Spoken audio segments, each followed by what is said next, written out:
At ayan mga ka-crypto, sabi sa ating balita dito ay Clarity Act update for XRP holders. Senator Tim Scott drops major statement.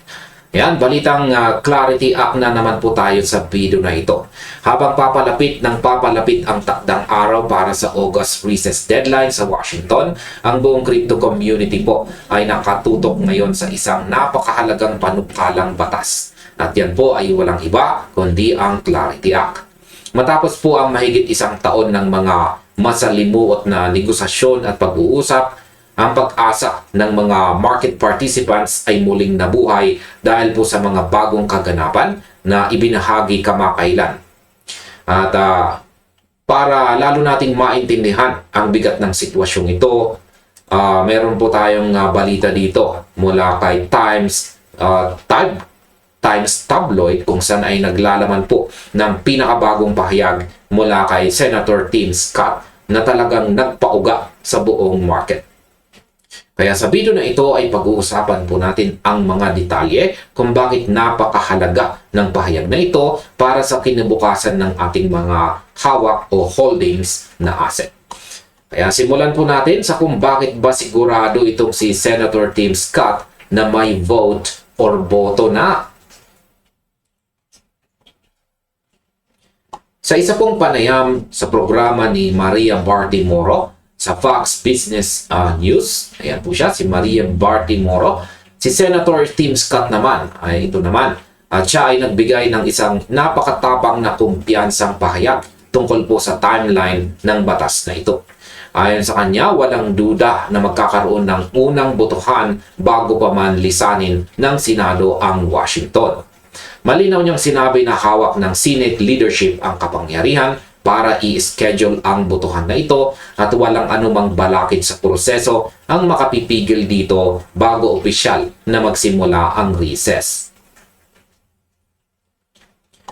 Sa aking opinyon, ang ganito pong klaseng kumpiyansa mula sa isang mataas na leader ay nagpapakita na may seryosong panggigipit na nagaganap sa likod ng mga saradong pinto.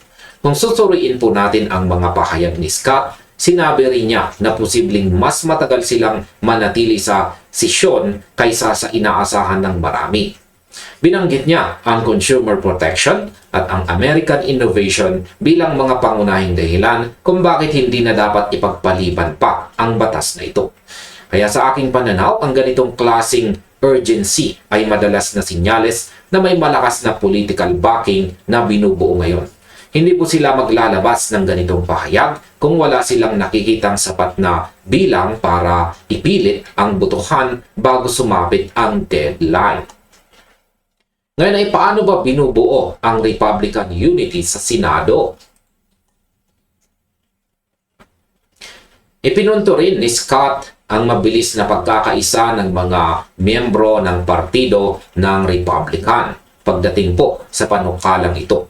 Sinabi niya na ang kanilang pagkakaisa ay nagdudulot ng malaking panggigipit sa kabilang partido para sumunod sa kanilang direksyon.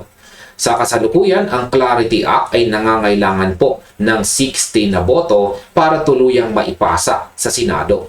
Sa ngayon, mayroon na silang kumpirmadong 51 na boto, habang may 7 hanggang 10 Democrats naman ang nagpapakita na rin ng interes at posibleng sumuporta rito. Sa aking opinyon, ang bilang na ito ang pinakamahalagang susi sa buong laban na ito. Ang pag-akyat mula po sa base na boto patungo sa target na 60 ay isang napakahirap na hakbang sa politika ng Amerika. Ngunit ang pagpasok ng ilang demokratiko na bukas sa pagkikipag-usap ay nagpapakita na ang issue ng crypto regulation ay unti-unti nang nagiging bipartisan. Hindi na ito basta-basta usapin ng partido, kundi usapin na ng ekonomiya. Ayon po sa ibang mga mambabatas tulad po ni Senator Cynthia Lummis at saka John Kennedy, ang bawat oras ngayon ay napakahalaga. Si Lummis nga ay nagtulak pa na magtrabaho sila kahit sa mismong katapusan ng linggo para lamang tapusin ang mga botohan sa iba't ibang bills, kabilang na po ang Clarity Act. Malinaw po na nararamdaman nila ang bigat ng oras. Ngayon ay bakit matindi ang pagtutol naman ni Elizabeth Warren? Sa kabila ng optimismong ipinapakita ng ilang senador, hindi lahat ay sumasang-ayon sa mabilis na timeline na ito. Si Senator Elizabeth Warren naman ay nananatiling mahigpit ang paninindigan at nagpahayag na hindi pa lubusang naresolba ng Kongreso ang mga isyu tungkol sa katiwalaan, consumer protection, national security at economic protection. Ayon sa kanya, hanggat hindi po nasasagot ng maayos ang mga problemang ito, hindi niya nakikita kung paano aabante ang dalawang partido sa pagpasa ng batas na ito.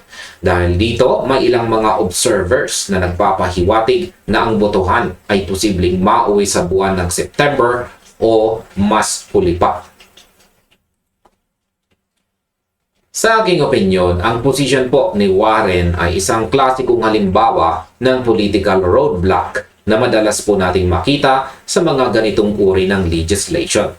Bagamat totoo na ang mga nabanggit niyang issue ay mahalaga, kadalasang ginagamit ang mga argumentong ito para pakabain ang debate at i-delay ang isang botohan. Kung titingnan po natin ang malaking larawan, ang pagkaantala ay pabor sa mga gustong mapanatili ang lumang sistema, habang ang industriya naman ay uhaw na sa malinaw na legal framework. Kung hindi po mapipilitan ang Senado na magbotohan bago ang deadline, ang panganib na malipat ito sa September ay magdudulot po ng dagdag na kawalan ng katiyakan sa market. Ngayon ay ano naman ang mangyayari pagkatapos po ng August 10 deadline? Ang opisyal na recess ng Senado ay nakatakdang magsimula po sa August 10. Ang mga komento ni Senator Scott ay nagpapatunay na ang kapulungan ay may parehong oras at determinasyon upang umaksyon bago sumapit ang petsang ito. Matatandaan na ang Clarity Act ay matagumpay na naipasa po sa House noong nakaraang 2025 at dumaan din sa Senate Banking Committee noong May. Ang isang pampublikong floor vote ngayon ang maglalagay sa bawat senador sa record at ito na ang pinakamalayang mararating ng batas na ito mula nang ito ay ihain. Sa aking opinyon, ang mga susunod na araw hanggang sa mismong petsa ng recess ay magiging isa sa pinakamainit na yugto para sa regulasyon ngayong taon. Ang katotohanan na naipasa na ito sa House at nakatawid po sa komite ay nagpapakita na hindi na ito simpleng panukala lamang. Malapit na itong maging isang ganap na realidad. Kung magtatagumpay po sila na maidaos ang botohan, kahit ano pa ang maging resulta, magkakaroon na ng malinaw na listahan kung sino ang pumapanig sa innovation at kung sino ang humaharang dito. Para sa mga sumusubaybay po sa industriya, ang sandaling ito ay magbibigay ng direksyon kung paano gagalaw ang buong market sa mga susunod na buwan. At ayan sa kabuuan, ang bigat ng mga pahayag mula kay Senator Tim Scott at ang panggigiit ng iba pang mga mambabatas na tapusin na ang mga boto ay nagpapakita po na abot kamay na ang desisyon. Kahit pa may mga pagtutol na nagmumula sa kabilang panig tulad ng kay Elizabeth Warren, ang momentum ay patuloy po na lumalakas habang papalapit po tayo sa August 10 deadline. Ang bawat pahayag at bawat botohan sa mga susunod na oras ay magiging kritikal para sa kinabukasan ng buong sektor. Kaya manatili po tayong kalmado, patuloy nating subaybayan ang mga balita at asahan nating ipagpapatuloy natin ang pagsusuri sa mga susunod pa nating mga balita.